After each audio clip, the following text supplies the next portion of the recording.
This is the second recording session I did at MatsuriCon 2018. Sadly, Chelsea had a long day and started feeling poorly, so we only got 2 sessions in. But we'll definitely hit up the next anime convention in Central Ohio and do this more, and get drunker doing it. Luckily for me, Ohio has a high concentration of anime conventions. We started out with just OhioCon, but people kept hating each other on the con staff board, so they split off and made other cons out of spite. The drama was really cringy to the degree that I've seen it, but the less said about that, the better. Without further ado, here's the next recording session. Alright, so I'm here with my girlfriend Chelsea, Dead Palette, and this is Lev. Hey. And we'll be reading Pokemon Dark Blue. So,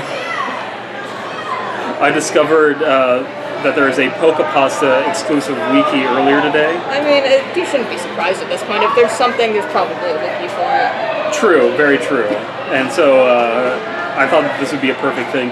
There's not a whole lot of Creepypasta written about anime, so I figured Pokemon would be the most universal thing to talk about here. Yeah, there's a lot of Pokemon Creepypasta out there. I've read a good fair share of it. There's maybe 2 that I really like. The first one was like that Pokemon Black thing. That was like mostly because that's the original. I don't like Pokemon Black, but I like the mechanic of like the unknown spelling out something. Yeah. I think that's a cool idea. Oh wait, no, that's Dead Silver, I think. Is that? Yeah, that's the other one. Dude, it gets so confusing. Yeah, I think it's Lost Silver. That's what it is. Yes. Yeah, Lost Silver. That one's also good because it completely stays with, in my opinion, because it stays within the realm of feasibility. Like someone made an actual ROM hack of it. It's all feasible. Yes. Yeah. Yes. It doesn't really break immersion too much, but in the end, it's still all creepypasta. Yes. It's not like the peak of writing, but you can do good stuff with it. You can do good stuff with like anything if you're good enough at it, if you put enough effort into it, I suppose. I mean... Well, that's the thing, is creepypasta is kind of like a toxic term at this point, because there's so much... Like, there are so many people who have written under that term that it's kind of hard to tell what it even is at this point, is my contention. And I think that there's something in there that's good, and I want to get at it. Yeah. And so that's why I do this.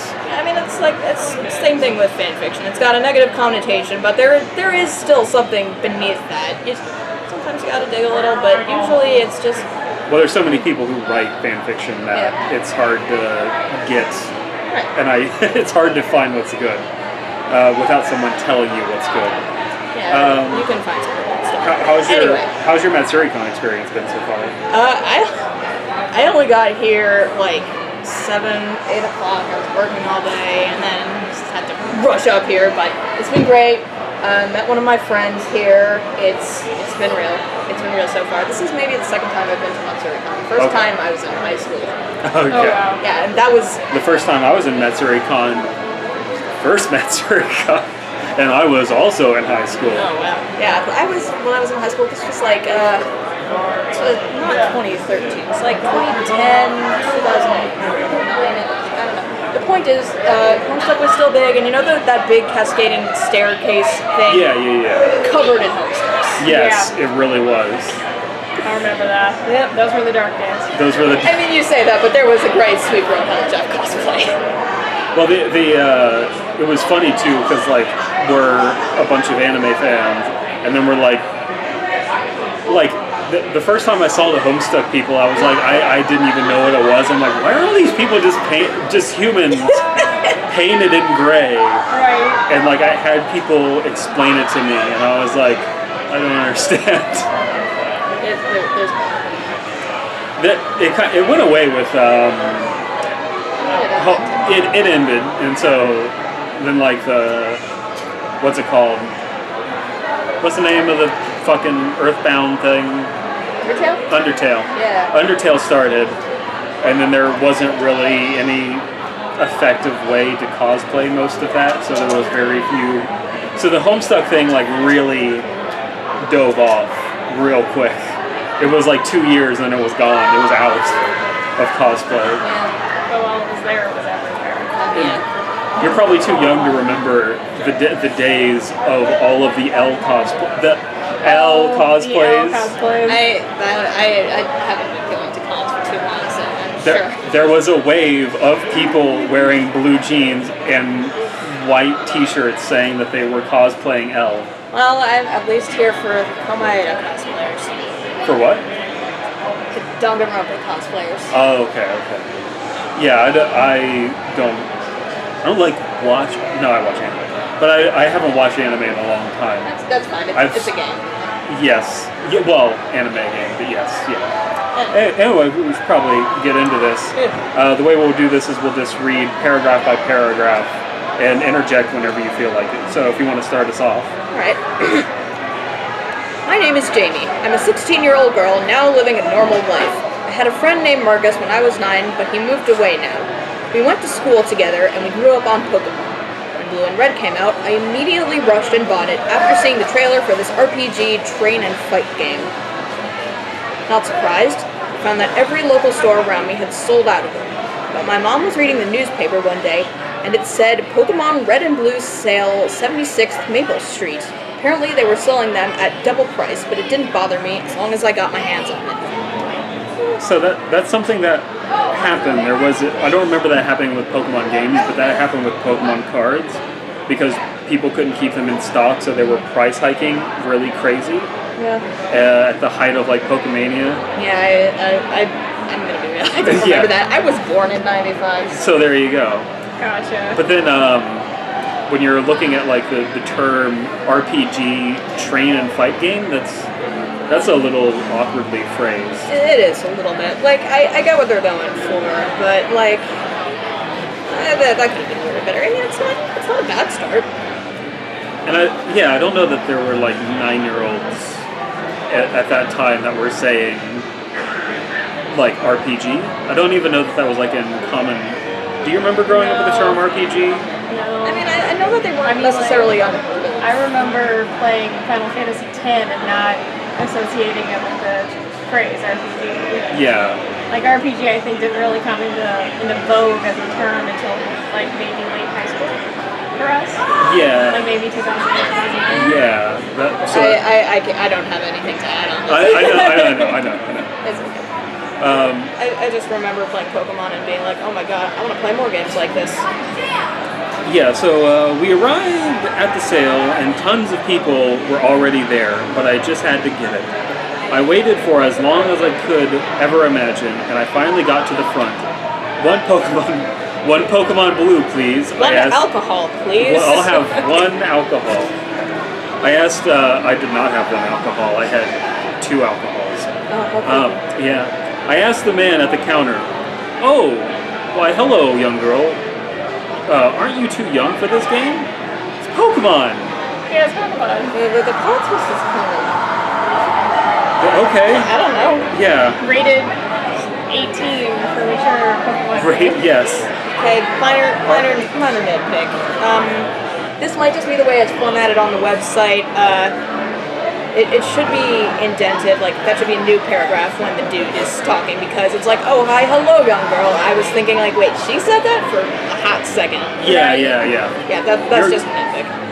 Yeah, but those things go a long way to making the story more realistic. You know what I mean? Because this person was supposed to be, what was it? 16? So they're supposed to be 16. They were. Not here. Yeah. Not here. Why hello, young girl. Aren't you too young for this game? He asked, as if he was frightened to give me the game. I don't think so. I'm a 9-year-old. He stared at me. If you insist. I gave him the money and he gave me the game. I looked back at him to give thanks, to thank him, and he was smiling until he suddenly looked worried. Wait, don't take that one. That one is... I slammed the car door shut and we drove off. What?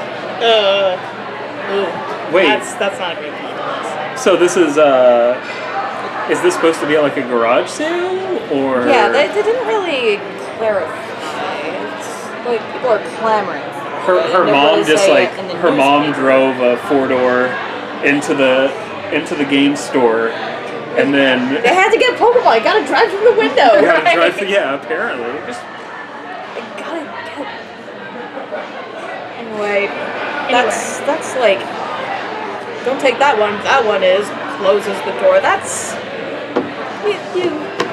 It was fine up until this point. You could have come up with a better plot justification to get this person to not heed this man's warning. That's like sitcom level almost. It could have been like this old man was like, wait, no, not that one. It's bad, and this kid's like, I'm 9. I don't care. I want to play Pokemon. That would be just as good. Yeah, we don't even know why he doesn't want her to have it yet. Yeah, he just stops talking like, oh well. Yeah. Whatever, or she just stops talking. Alright. When I got home, I saw Marcus on my porch waiting. So did you get it? He asked in excitement. Yeah, I did. Let's go play it. And we rushed inside. I dropped the game and noticed the initials DB on the front written over the E. I took it as possibly being the man's initials and picked it up and ran to my room. Wait, so... It's rated DB for dragon boobs. Hold on, they don't have that dragon in the 90s yet. Come on. No, they really did not. If you wanted to get fucked by a dragon in the 90s, you had to have a really good imagination. Yeah, So was this a garage sale? If she thinks this is the man's initials, it's really unclear whether or not it was a garage sale. Right. Yeah, I mean, I'm guessing that it was a garage sale because it's like, I have this address, so maybe. Yeah, maybe. It was in the... Anyway. Alright.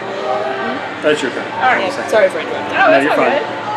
I took it as possibly being the man's initials and picked it up and ran to my room. Put it in, he said eagerly. Okay, this story is getting X-rated. We gotta... Children, look away. Not that that'll help with the audio, but... No. Hold on, let me get settled. I slid the cartridge into the Game Boy and turned it on. Burp the baby. That's one of those words that I just trip over. We played it forever, never putting it down. Until it was time for Marcus to leave, and I set the Game Boy on my bed. That's bullshit. The Game Boy had a battery life of like 2 to 4 hours, maybe. Yeah. That's bullshit. I think the writer never actually played. I mean, that was like a joke critique anyway. But yeah, it's like... It does smack of someone who's only played these games on emulation. Or like on a rechargeable thing. Yeah. Like, I played Pokemon Blue for the first time on an SP, so... Good old SP. That was neat. Bye, Marcus. See you tomorrow. I yelled as he drove away. His parents drove away? Whatever. 9-year-olds with cars, man. Yeah. Just giving licenses to people younger and younger these days. A text box had appeared while I was gone that said, "Finally, we're alone." I was a bit confused by what it meant, so I pressed A and continued on. About 10 minutes later, I was walking and another chat box appeared and said, "Don't you want to talk?" and it gave me a yes or no answer choice. I clicked no because I didn't know who or what was talking to me. I looked at my clock and saw that it was 9:30 p.m. Time for bed, I said out loud to myself. I saved the game and shut it off. You know, as every 9-year-old does when it's time for bedtime, it's just like... They just actually go to Oh, bed. it'd be responsible for me to go to bed. Right? When I was in bed at around 3 a.m., I heard the sound of Pokemon Blue playing, and I just thought it was in my head, so I went back to sleep. I heard it again around 4 a.m., and I checked my Game Boy. Sure enough, it was on, and the text box was up saying, "Don't you want to play with me?"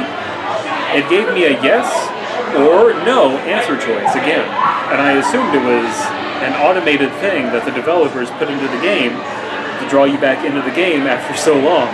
I clicked no again as I was trying to sleep. God, I hate it when games give you push notifications. Yes. Yeah. Well, again, going back to my point of like not understanding how games worked at the time. I mean, I'm sure that's supposed to be for creepy effects, like, oh, the tunnel, that's so Yes. close. Then again, like, I thought way, way dumber things when I was 9 years old. So, maybe. Yeah, at that point, game developers are basically magic. So Yes, for real. Like, there's no getting around. I mean, like, I mean, look at me now. I'm technically a game developer now, and it's still magic if you do it right. Yeah, yeah. So it's, who knows? Although then again, I'm saying that, and I'm remembering Pokemon Blue and remembering how you can just get through a cycling road without a bike just by like pressing B. Yeah. There's all kinds of janky stuff. That's why I like watching speedruns of old games is so fun, because there's just like so much nonsense that people pull off. Yeah, Pokemon Red, Blue, Yellow. Fantastic games. Buggy messes.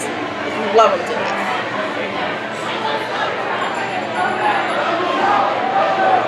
Is it my turn? I think, is it my turn? It might be your turn. No, I just read. Yeah, no, Yeah, it's your turn.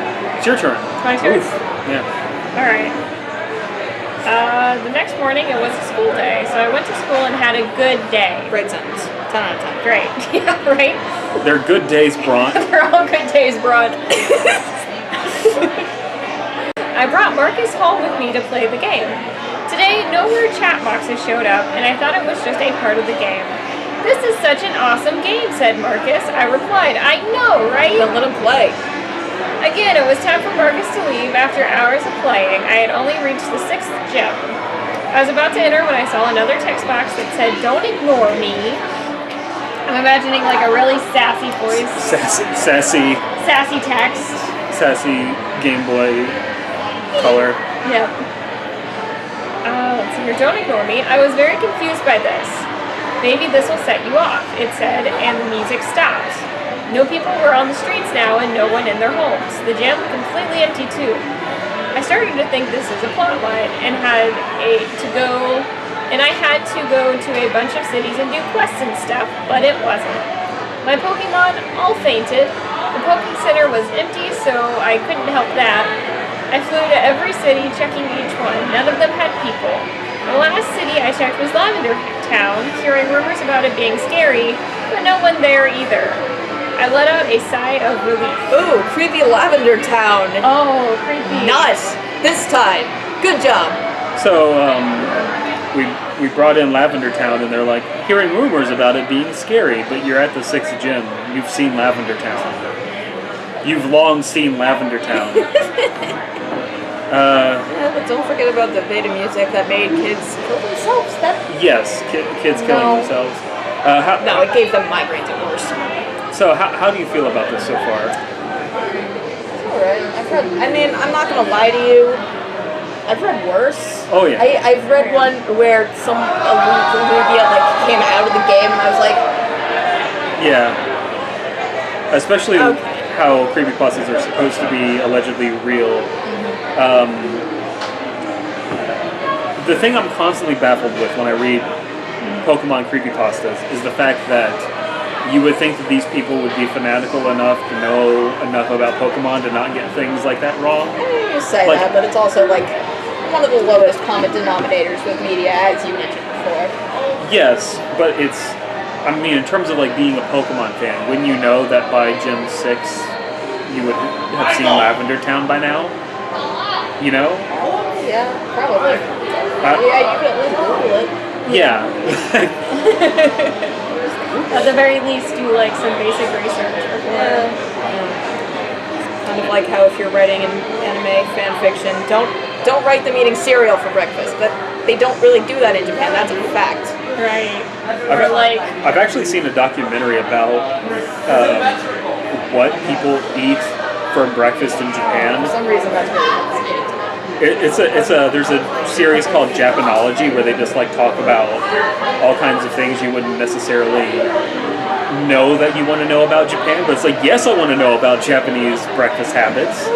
yes, I want to know about like how what was like the most mundane one, like strawberries. Yes, I want to know about like the. Oh yeah, they just had an entire episode on like today on Japanology we're going to talk about strawberries in Japan. And like the growing techniques used in Japan for strawberries. Distinctively sweet, plump, and juicy. It was probably my last night of being able to drink for a while because I'm getting the sniffles, so I need to go back to my allergy medication. Oh no. I mean, you're at a con too. Like, well, the sniffles started like a day ago, and they weren't like strong. Now they're getting to be like. oh yeah, I mean, you're in a convention center full of a million people. There's bound to, and the weather's changing. There's bound to be something going around. Get yourself some vitamin C. Yeah. All right, let's go. All right, your turn. You get a big old paragraph. She just ran. Okay, cool. Yeah. When I went back to Saffron City, I was terrified. I saw red pixels on the ground. Hold on a second. So, this is when Pokemon Red and Blue first came out, right? So this is not on a Game Boy player. If it was on a Game Boy player, they presumably would have said so. It's not. So this is on a regular Game Boy, not a Game Boy Color. That didn't come out until, like, what, the late 90s? Well, wait, no, because I think Game Boy Color was... It wasn't fun. Game Boy Color was in America before, like they released Pokemon in Japan, Red, Green, Game Boy, and then when it came to America, by the time it came to America, it was Color. Yeah, I'm fairly certain. Because I'm pretty sure the first people who played Pokemon on their... In Japan. In America, we had it in color. I know Pokemon Yellow was not color because I played it recently for the first time. Really? Yeah, like on an emulator, it's like if you play it if you put it in your Game Boy Color, then it's like there's different palettes for the different cities. That's about it. Yeah. The point is, this is a Game Boy game. People would have been playing this on their Game Boys. They would not have been color. I understand that this is a creepypasta, but again, no research. No. I think what happened was, I think they got confused. They were playing this on the VR. They were playing on this on the VB, the Virtual Boy. They were playing this on a Virtual Boy. They had their head in the Virtual Boy thing, and they were playing it in the Virtual Boy. That's what was happening. Well, then they were playing. It was all red. Well, at that point, it was all red and black. At that point, they might as well have been playing that Shin Megami Tensei game. Jesus. All right. When I went back to Saffron City, I was terrified. I saw red pixels on the ground, leading to one building. Period. 2 periods. The Pokemon Center. I was terrified to enter, and when I did, I regretted it. I saw Nurse Joy holding something in her hand. I presume to be a knife, with my Pokemon, all of them on the ground, sprites, bloody. Ellipses, bloody. Oh, I mean, she turns around and says, "You ignored me for so long." I stared at the screen, but I didn't ignore you or your Pokemon. I did so many things for them, healed them, helped you, but in return you give me nothing but ignorance. Why? It gave me a because I ... or I don't know option. I picked the I don't know option, and she said, "Liar, ellipses, you do know. You don't want to end up like the Pokemon, do you? Yes or no option came up. I picked no. And I suggest you listen to me." I nodded at the screen. "Follow me and see what you've caused." I followed her, and when we arrived, gravestones, as far as the eye can see. See what you did to me? I was a nice lady, up till now. I mean, kudos on you for taking an approach that I haven't really seen before. It's like, Nurse Joy has had enough. I don't see that too often. Like, okay, kudos on you for that. It's new concept. Cool. Execution. Could use some work. No, so I'm guessing that the Game Boy itself, the cartridge itself, is the nurse? I guess? Or maybe it's manifesting as the nurse. In that case, there's no reason it should have been... There's no reason for it to necessarily have been this dark blue version. It could have just been a regular blue version that had something weird with it. I'm not sure what the motivation for the haunted nurse is. I mean, like, if it wanted to be like... I guess the motivation is that it's ignored, but... I mean, if I would have done this, it wouldn't have been like, oh, it comes up at random times. It's like, you go to a Pokemon Center, you heal your Pokemon, and then the Nurse Joy says something weird to you, and you assume it's like, okay, I've been here so many times, maybe it's like programmed in, and it starts getting weirder and weirder, and eventually she just refuses to heal your Pokemon. That's what I would have done personally, but let's see where it goes. It's also interesting that it's like, you know, a copy of Pokemon Blue in the 90s and then you just show it to a kid. It's like, ooh, I don't want to play that. Like, what? That doesn't follow. My Game Boy started to get hot, and I dropped it on the floor. You, Jamie, you're a disgrace to mankind. Wow. Oh, wow. You went for the power button. I went for the power button, and she said her final word before I turned it off. This is my game now. Not yours. Welcome to hell. My city now. And at that, I shut it off. That's brutal. Calling a 9-year-old a disgrace to mankind. Jesus. Years later, I grabbed the game and looked up the initials online. Apparently, DB on Pokemon Blue was meant to be Dark Blue, which was a pre-release of the game, and was basically twisted by a psychotic worker at Nintendo and Pokemon, who later hanged himself in his basement. His name was Richard Joy. He made Nurse Joy in remembrance of his wife, Ginny Joy, who was a nurse until she died in a car wreck. He went insane and twisted the plot. I don't know if this story is true or not, but I sure as heck know the game was. It's not. I burned it after that day. I burned it that day after I found out what it was. No one else would have to experience this game. Not like I did. At least I hope so. Well, there you go. There we go. We made it to the end. Barely. Did we though? Did we? Did we really? Did we really? At what cost? Aren't the real Nurse Joys the friends we made along the way?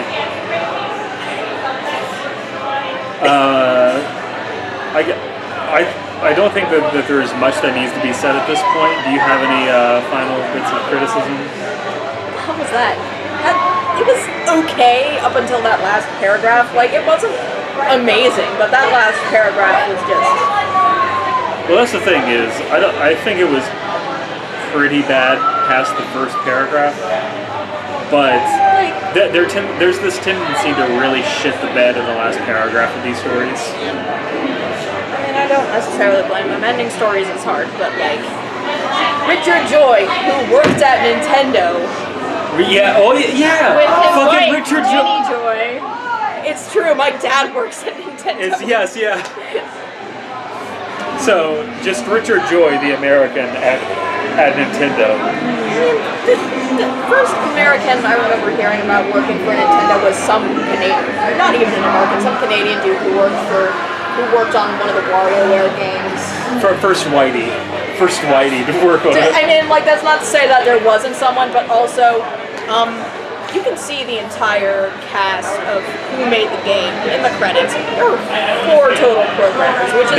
Maybe they just didn't want to put... Maybe after what happened, they didn't want to put Richard Joy's in the credits. Right? Maybe he was part of that QA team that let everything slip through the cracks. I said he was a programmer. He wasn't QA. So, anyway, do you have anything you would like to plug, Love? All right, yeah. There is one thing I would like to plug. I'm currently working on my game. Right now, it's in demo. It's beta-ish. It's called Ghost Hospital. You can find it on itch.io and GameJolt. Check it out if you get a chance. It's a little RPG about anxiety, depression. I put a lot of work into it. If you could just give it a look, that'd be super cool of you. And if it's on GameJolt, it's free. So hey, all right. Yeah, that was fun. Well, nice meeting you. Yeah, nice meeting you too.